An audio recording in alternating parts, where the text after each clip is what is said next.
All right, welcome to another episode of Medicine Mondays. I'm yours truly, Dr. Barry Pierre, your favorite board certified internist, host of Medicine Mondays, host of The Real Physician Reacts. And we are so excited to bring a special guest, right? And I probably say all my guests are special, but this is a special one. Why? Because if you've been following me since it was just Dr. Pierre's blog, I wrote a blog.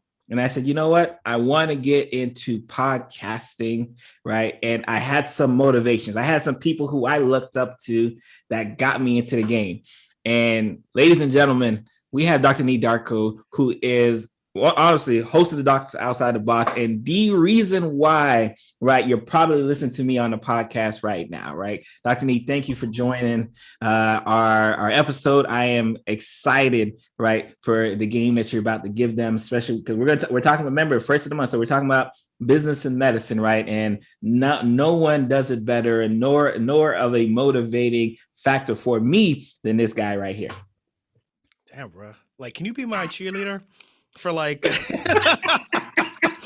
was a dope intro. That's what I'm talking about, man. Listen. I'm hyped. I've been waiting. I said, ooh, I've been trying to find a reason. Like, how can I get Nii to, like, I got to repay him. And I said, oh, I'm gonna start talking about, like, you know what, Nii got to be the one. Man, I listen. I appreciate everything that you said. It really means a lot to me. When I started this podcast 5 years ago, I literally was just trying to figure out ways that I can interview people who were really successful in their medical careers outside of medicine. I was really interested on how they took those steps. And I said, well, I'll just record it. Whoever wants to listen and learn, that's cool, but it's really for me.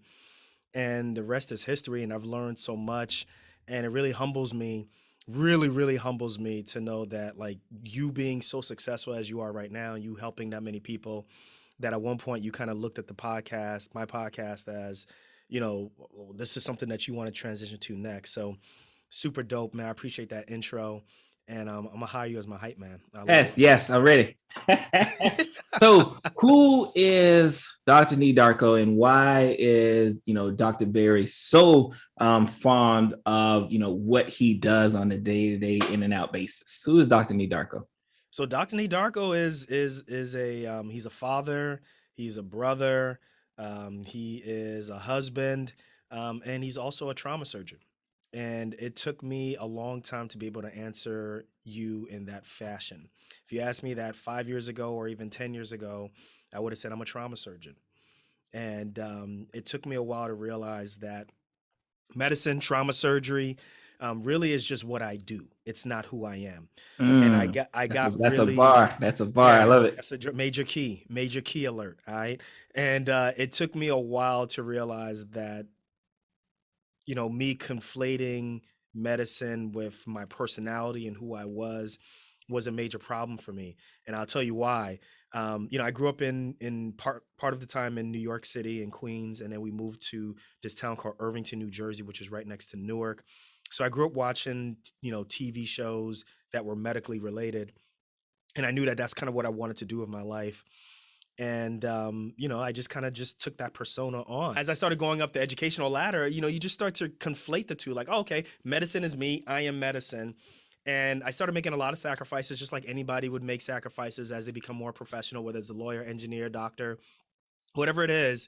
So I was missing weddings. I wasn't coming to family events because, I went to medical school, 1,000 miles away from home. And then I did residency in Georgia, and my family's in Jersey. And then I did additional training in Miami. So there was a lot of things over these next 10, 15 years that I missed out on. And I think when my father had developed prostate cancer, I had a decision to make. Do I continue training, or do I go home, start working, and try to, see what I can do? And that really was like that first step in me saying, wow, like, I kind of felt like I lost myself. And this, incident really helped me to kind of reconnect with things that I just felt like I wasn't paying too much attention to. And then the second big thing was me and my wife got married. And when I graduated from medical school, I had $240,000 of student loan debt. My wife had the same thing. And after graduating from medical school, we did residency, and then we did fellowship. By the time we got married, we had a total of $660,000 of student loan debt, right? So in that 5-year, 6-year span of graduating from medical school, the loans had ballooned. So not only did I have, an issue with my father and wanting to be closer to home, but then also at the same time, we just realized that we were broke, right? We couldn't Yes. describe it any way and say, yo, you guys are high income earners. I was like, yeah, we are, but we're broke, right? Because we don't know how to handle our money. We are negative net worth right now, and we're not sure exactly how we're going to get out of it. And that was a major problem. And then also at the same time, like I just happened to be lucky where I had some friends who were in medicine who were doing some really amazing things. Nobody was talking about it because it wasn't really in academia, but it was things that I found really interesting, and I just wanted to talk to them about it. And all of those things combined with not knowing anything about finances, I was like, well, why don't I share this entire story?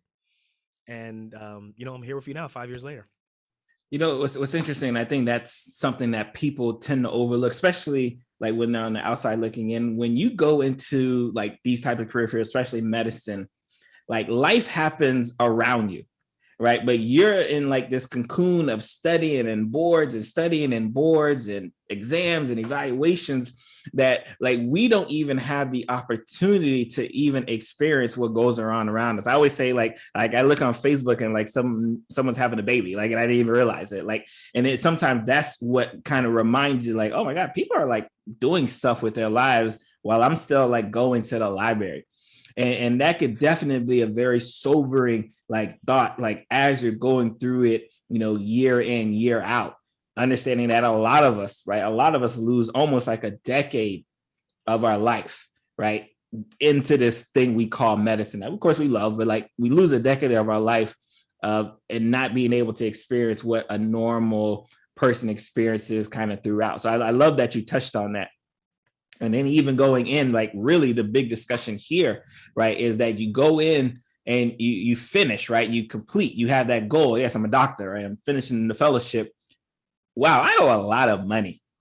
Right. Like, and I think that's what like it hits people all the time, because you said it right on the head. Like people think like, all right, just because they're paying us a lot of money, but they don't forget, they typically forget like we owe a lot of money out here. Like we're not like in as financial of a situation that you may think just because someone has to be cutting me a bigger check.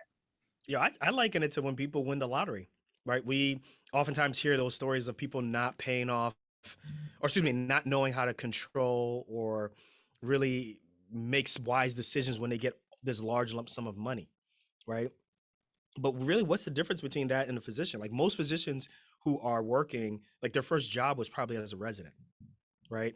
They probably never wrote a check before. Maybe it's possible they probably never wrote a check before. So to go through this entire time where you're sacrificing, right? Like you said, life is going on around you, but you're spending these next 10 to maybe 12, 15 years really in this cocoon. And then all of a sudden you finish, and then you got to start making these big girl, big boy decisions of how do I pay off my loans? What kind of house do I get if I get a house? Do I get a car? All of these different things. You've never practiced how to do this stuff, right? And the easiest thing to do is to say, well, I deserve X and I deserve Y, so I'm gonna go get it because everybody else is getting it. Right, so that it's really interesting you bring that up because I actually did an episode on that about a week ago or 2 weeks ago, saying life is not a board examination, right? So people who are not physicians who are listening to this, like we have to take every couple of years, we have to take examinations to show that we have a certain aptitude in certain subjects to move on to next level of training in medicine, right? But oftentimes, what you end up seeing is that we kind of are so hyper focused on passing this test that we feel like our life hasn't begun until after that thing is done. Yes. After we pass boards, or after we graduate from med school, or after we finish fellowship. But like you said, like life is going around, right? And definitely your interest on your student loans is still going on, you know? Oh yes. Right. So I try to tell people like stop living your life like this and start realizing that there's a lot of decisions that you can make. There's a lot of things that you can do to really start exercising that ability to make these big boy, big girl decisions. You can make a mistake while you're investing while you are a resident. It's okay. Right. The stakes actually are lower at that point. You can, start saying no to people. You need to start practicing that while you are a resident, right? If someone asks you to do something more, yes, you got to take one for the team. But after a while, this stuff starts to build up, and it gets to a point that when you finish, you feel like if you say no, the other person will feel a certain type of way, Right. or you feel like you're not playing or being a part of the team. And then you start kind of just, this imposter syndrome that you throw on top of that really lends to this situation where you feel like you're not really living for yourself. You feel like you're kind of just trying to make people happy, and it builds up, and you can get physician burnout from that. So Ooh, it's really important lots that of lots people of game really, going on right there. Yeah, yeah. lots of game. Hmm. Now, let's talk about you graduate. You're getting your checks, right, and then you start looking at those Sallie Mae or Navient or whoever it is, and you looking at those high statements. Let's talk about your relationship with money, like then versus your relationship with money now. Yeah, I mean, my relationship with money before the Navient and Sally Mae really started like coming down was what most people think. Oh, you're a doctor, you're going to be making a lot of money, and I think at that point, I didn't realize that I was bringing in money, and realizing that the whole notion of it is not really about how much you make. It's about how much you keep, right? Because there are plenty of people Ooh. who make thousands of dollars less than we do, multiples of thousands of dollars less than we do, that are financially independent, that are millionaires twice over, three times over, four times over. So if they can do it, then why can't we do it? Mm. Right. And really, a lot of it has to do with not the total amount of money that you're bringing in, but how much you're keeping. So I think at that point, we had to have a reckoning and realize we were broke. What are we going to do about it? And we started looking for 3 months. We actually did an Excel spreadsheet where every month we would go back and calculate how much we were spending. And we found out that we were spending money just kind of willy nilly, not on extravagant things, but just things in life. Like we were spending, I'd be at the hospital a large period of time. Same thing as my wife. So, we were spending a lot of money at the cafeteria. But then also we were buying like perishable groceries, and it was just us two at the time. Mm. But because we were at work all the time, we didn't have time to cook. So we were wasting money, at the grocery store. We were wasting money Ah. even at the cafeteria. So we decided that, wait, we need to really change this. Let's go to $200 a month with groceries and go from there and see what happens. And actually, it stuck for 3 years. We didn't know that. We thought it was going to be $200 a month for like a couple of months, and it will increase from there. But we actually stuck to it. Then, we realized also that, we're spending, just exorbitant amount in the cafeteria. Why don't we give ourselves $100 each for the entire month, and then also bring, bagged Mm. lunches and all of those different things.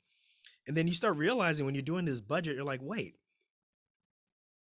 because we clamped down here, we have all of this money here now that we can put towards our student loans, that we could even put towards savings. And we followed that, and we rinsed, wash, and repeat. We made a bunch of mistakes. We argued a bunch about it. I'm not going to, sugarcoat things. And then after a while, you started looking, we're like, wait, Sally Mae and Navient says that we have 15 years or 20 years to pay back this debt. We went to the calculators and realized that $662,000 in their calculator would amount to $1.2 million of principal and interest after everything is done. We're like, yeah, I don't like that. Right. So then when we started doing the math and we started doing the budget, we're like, wait, we have all this additional money that we can put on top of our loans. We can save and get our emergency fund, which we did. But this additional money, if we do this, we can drop 20 years down to 10. And then if we make even more tweaks, we can go from 10 to 5. Mm. And then if I pick up another job, which I did, we can go from 5 to 3.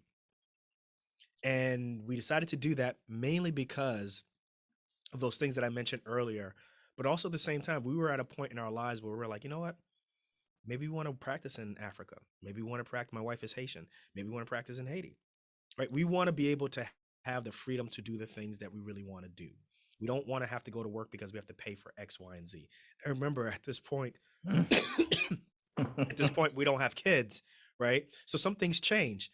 But that was our mindset. We really realized that money, before we were kind of willy-nilly with it, but then we kind of realized that money was a tool, and that tool was going to be able to get us control and allow us to do the things that we really wanted to do with our degrees. And I mean, first of all, great, definitely segue, especially when we talk about the aspect of money and the tool of money. And I like that you kind of mentioned, right, control. Did you guys feel that there was just a lack of it because you had, these levels of debts and maybe the financial literacy wasn't there where you wanted to be? Did you feel like you just had a lack of control of your money, of just your circumstances in general before like you guys made the change? Absolutely. Yeah. I mean, first of all, like you just, finding out that we're in so much debt. Also, I didn't mention to you that, we had a financial advisor who, had us in some things that I thought were pretty questionable at that point. Um, and there was a point where we were spending more money, like per month, we're putting more money into a whole life plan, whole life Mm, insurance plan than we were towards our student loans. So, for me, there was okay. a lot of stress and a lot of control in not understanding how my money was being invested, how money works in general, and that I was reliant on somebody else to make those decisions. But was that person really acting in me and my wife's best interest? So that was another thing that was just really difficult for us to deal with, right? It's like this guy is making decisions and we can't even double check, right? We don't even know how to double Mm, check. mm-hmm. And that's what is a big thing, especially. And I know you've talked about it, like, because I obviously listen to your podcast, right? You talked a lot about the, this aspect of, I don't want to say false information, but definitely information, not being given to us, especially us physicians, in the manner that it should be. So we're typically led astray to, get down products that we probably shouldn't get to. And even, and you've talked about this, like, it wasn't as if everyone was like, yeah, that's a great idea, like paying down your debts, right? Like that, like, which sounds crazy to anybody else, right? To anybody else, if they say, hey, I want to start, working on paying my debts down, people be like, yeah, that's a smart idea. But for some reason, you guys didn't get like the fanfare that you probably would have expected when you were telling people like, oh no, we're gonna knock out these student loans. Like Nope. that's priority number one for us. Now, people at our works were like, they thought we were crazy because the first thing they would ask is, "Hey, when are you guys going to get a house?" Right? Because for the people at work or particularly administrators, when you get a house, that means that you are invested in the community, right? So they would ask those questions of when you guys going to get a house, and we're like, "We ain't getting a house. Like, we got a mortgage already. Like, Sally Mae owns it, Navient owns it. We ain't buying no house, right?" We had a 3-bedroom apartment that was $900 a month. Like, you can't beat that. You can't beat that. So we were just like, okay, we're gonna do this. And then, like, you pull into things like pulling into the physician's parking lot. My wife has a Toyota Corolla. I have a Hyundai Santa Fe. You're parking right next to a Porsche. We're like, there's grandeurs of, you like, I want this thing. That's really nice. But in the whole scheme of things, for us, we realized that the greatest asset for us was mobility. And the greatest asset for us was to be able to say no to something and walk away. And if that meant us continuing to drive used cars and so forth, we were willing to do it. So yeah, there was a lot of people at work who were like, yeah, you guys are crazy. You guys are bringing in bag lunches. You guys are doing X, Y, and Z initially. But then after like year 2, and then definitely year 3, when we celebrated that we paid off debt and we started going on different podcasts and all these different things talking about it, that's when people were like, oh, now we kind of understand what's going on. Because once we walked away from our hospital that we worked at, and we walked away from being employed, and we're like, yeah, we just want to work here as independent contractors, just as 1099. They're like, but we're like, yeah, I mean, worst case scenario, we'll just go someplace else, which Right. we could, right? That was when people were just like, now I know why you did that. Like, yeah. Or, during that time we wanted to go to Africa to do some humanitarian work in Ghana. I didn't ask anybody for, when I wanted time off. I just told them, listen, the 2 weeks of August, late August into September, we're out, you know, and since I was an independent contractor, that was it. So for us, that became really powerful, like more so than having a Tesla in the backyard, more so than having a really nice house. For us at that moment, that was extremely powerful to say we want to leave, practice how we want to without anybody being able to input into that outside of me and my wife. Oof. And lunch link to me, I want you guys to really kind of pay attention, to what Dr. Nii Darko is saying, is because a lot of the conversations I have, right, with especially our colleagues now, and they talk about the stress of work, they talk about the stress of having to get up, deal with COVID, all those other things there. What they're really saying is that I don't have the control I want in my life despite I put a decade of education in. And I still have to go to work, right? I still have to clock in or whatever that, like, I still have to do those things. And you hear Dr. Darko talk about how once they were able to wrestle away, that burden of debt, all of a sudden the freedom and the control was theirs. And when I talk to doctors, my colleagues, even nurses, when I talk to people in our field, like you could, like, even though they say like, oh, I work too many hours or I'm not making enough money, everything I hear is like, oh, I just don't have the control to do what I want. And so it's interesting. And I love y'all guys' story that you guys are able to say, you know what, I'm going to make this sacrifice, which is sad that we even have to call it a sacrifice. Like, I'm going to pay down my debt, right, for the next 3 years. And then I'm going to do whatever I want. And I want to be able to do whatever I want. That's why I love you guys' story because of it, because it really speaks on the importance of freedom and control, especially in a time like this when all you hear is burnout and they're fed up and they're ready to quit. And a lot of it just screams, I just don't have the control of my own life. And quitting is the only way I can try to wrestle some of that control back. Yeah, because most people, whether you want to be a nurse or you want to be a physician or you want to be a physician assistant, whatever healthcare provider that you wanted to be when you just started, there was this idealistic notion or view of what you had. And then when you get on the other side, there's a corporatized view. There's a more realistic view. Mm. Now, it's a beautiful thing to take care of people. It's amazing. It's still the most amazing thing out there. But there are many factors that, if you're not intentional, will kind of, I don't want to say dilute, but can kind of impact that picture that you had initially. And we've seen that. They've been doing studies where they're even looking at medical students from like year 1 to year 4, and even their scores are lower because of that rosy picture that they had of what they were going into ain't as rosy like by their 4th year. So like it's like when I used to think about burnout, I was always assuming it was something like a doc who's been in for like 10, 15 years. And, like, nah, like I got a lot of colleagues, like, and I am what, 7 years out of residency, right? So less than 10. Like, I got a lot of colleagues by year 3 and 5, they were talking like, okay, I might need to do something different. Yeah, it's true. It's true. And it's intense, right? Right. Being a healthcare professional is intense. And I think that people felt this way 10 years ago, 15 years ago, 30 years ago. They just didn't know how to say it, or they didn't know who to talk to, or there wasn't podcasts, there wasn't YouTube videos. There wasn't this ability to have this like community. You kind of felt like you were on an island by yourself, right? And now that there's this community of people out there saying, yeah, no, I don't want to do that for the rest of my life, or yeah, this is how I feel. Now you're starting to see a huge community that's building around this, and physician burnout is becoming a real thing. And unfortunately, we're recognizing more that suicide within the physician realm, within the healthcare realm, is a major problem. We need to do something about it. Now, I think that because medicine is so corporatized, I don't know if there's necessarily an answer that's going to fix it. I don't think there's one answer. What I tell medical students, what I tell young residents, what I tell attendings is, listen, like an answer is not going to come from the sky. So what you have to do is you really have to just live your life and be the change that you want to see in medicine. So for me, the change for me is I realize that, there's not going to be like a Darko technique that I'm going to discover. At least I don't have the need for that right now.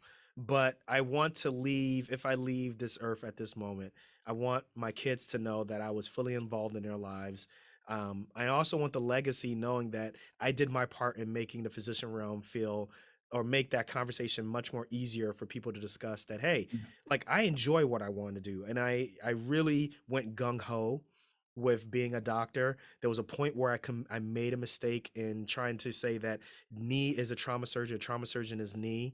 And there was some mistakes that I made, but I picked up, I changed pace, and I was able to really change the concept of what I do to literally just being what I do and it not affecting my personality. And I want to make it that easier for people to have that conversation of, I love my patients. I just don't want to do it all the time.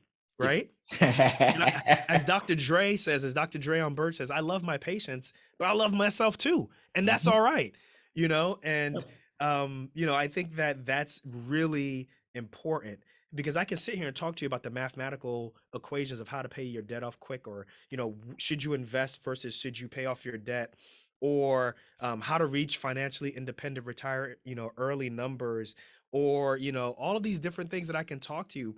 But what this right here, if people who are not listening, who can't see it, I'm patting my chest, Yeah. that Hmm. right, like Hmm. that, right, from Wolf of Wall Street, like that feeling, right, like that is an emotion that you can't describe, right, and that's where that control comes in.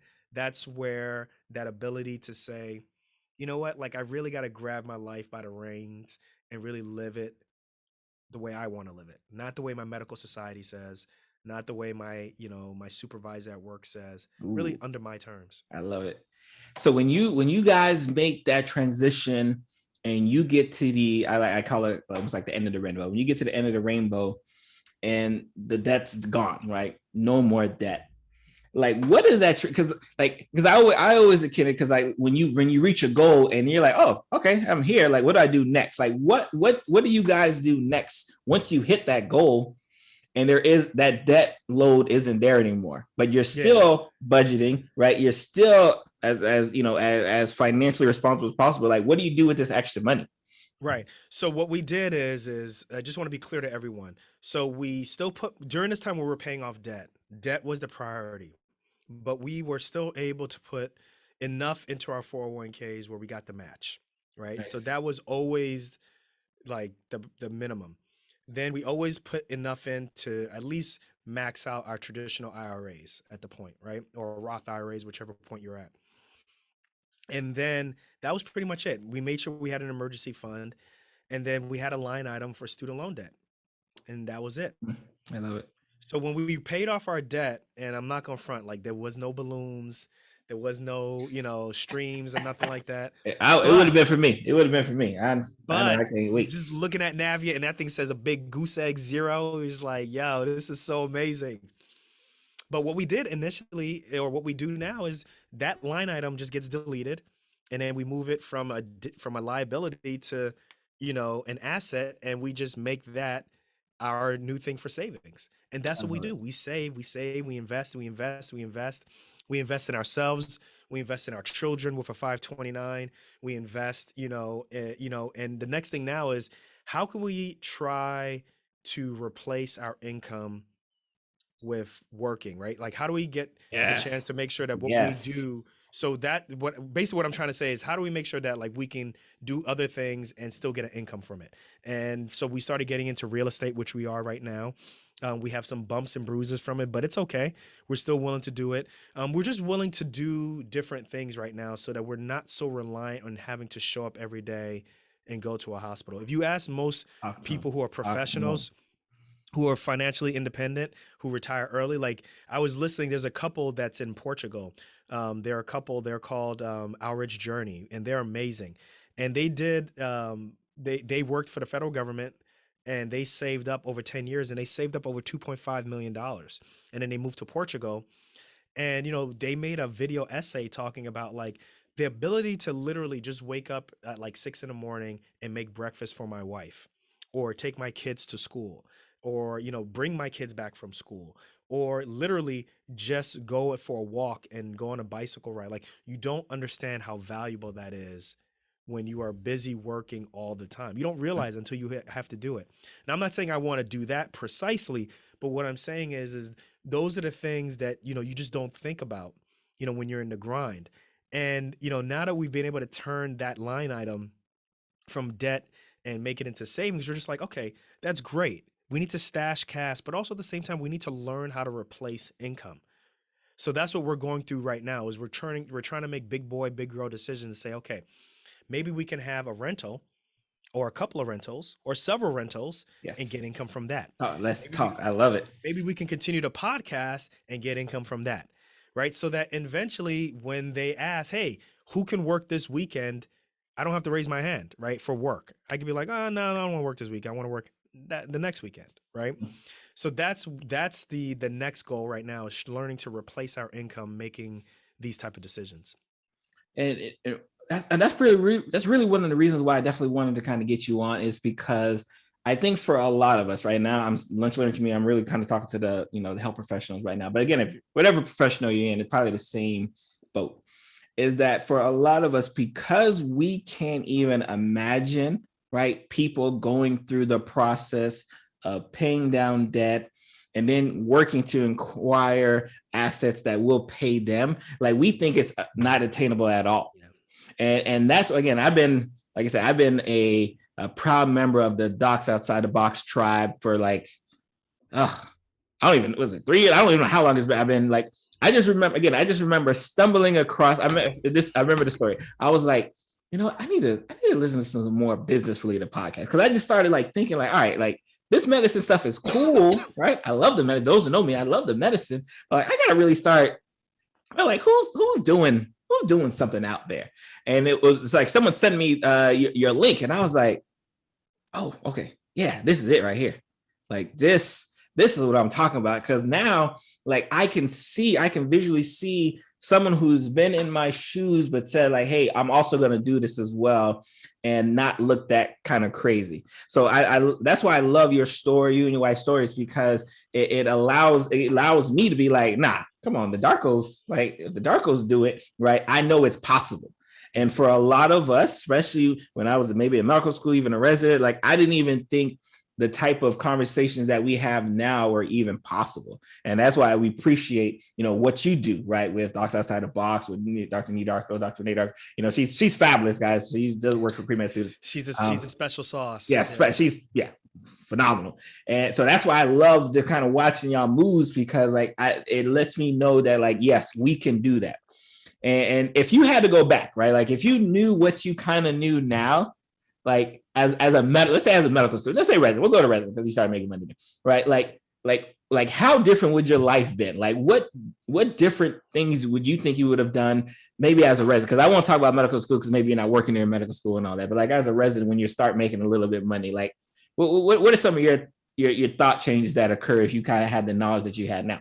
Well, I think the top two things definitely would be from an emotional standpoint. I think that, when you are in a situation where it's very difficult and you feel like you're drowning, you just want to survive, right? And oftentimes that's kind of how I felt in residency. Residency, I think, for me, was more difficult than medical school, right? Because there's the hours that you have to work, there's the knowledge that you have to absorb, there's the surgeries that you have to do. And then there's also the personal component of working with other residents and attendings. And there's just certain things that just you don't necessarily get prepared for in medical school, which is shocking, right? So I think as a result, my personality changed, and I did things that I look back on that I'm like, I'm not very proud of that. I think that I kind of took on the personality of, not taking on the personality of your oppressor, so to speak, but I took on a certain like locker room personality to survive. And Mm. I think that rather than be the change that I wanted to be at that moment, I let that situation change me. And I think that if I had known what I know now, I would say, Nee, you got to be comfortable in your own skin, and you got to be able to accept the fact that you're different, like this doesn't work for you, and just remain who you are, because ultimately that is a behavior that is learned, and it's going to take some time if you continue to do this to unlearn it, which is what I had to do, right? I had to unlearn that. But the number two thing that I would do is I would have started investing in residency, right? Because when you're making over six figures and you're trying to pay off debt, or you have kids or what have you, you feel like you can't make a mistake, right? You feel like the stakes are higher, Mm. right? But when you're a resident and you're just by yourself and maybe you're making $40,000, yes, you need that money. But if you're investing with maybe $100 or $200 and you're making mistakes of, well, maybe I should buy this stock. Should I buy Apple, or should I buy Google, or should I buy Tesla? If you make a smaller mistake, the stakes aren't as high. And I think that what I did was I was so like, who cares? I'm not worried about that right now. I'll be making so much money. All of these decisions will kind of just, fix themselves as soon as I graduate, right? I.e., living my life like it starts after a certain point, that I didn't practice that muscle.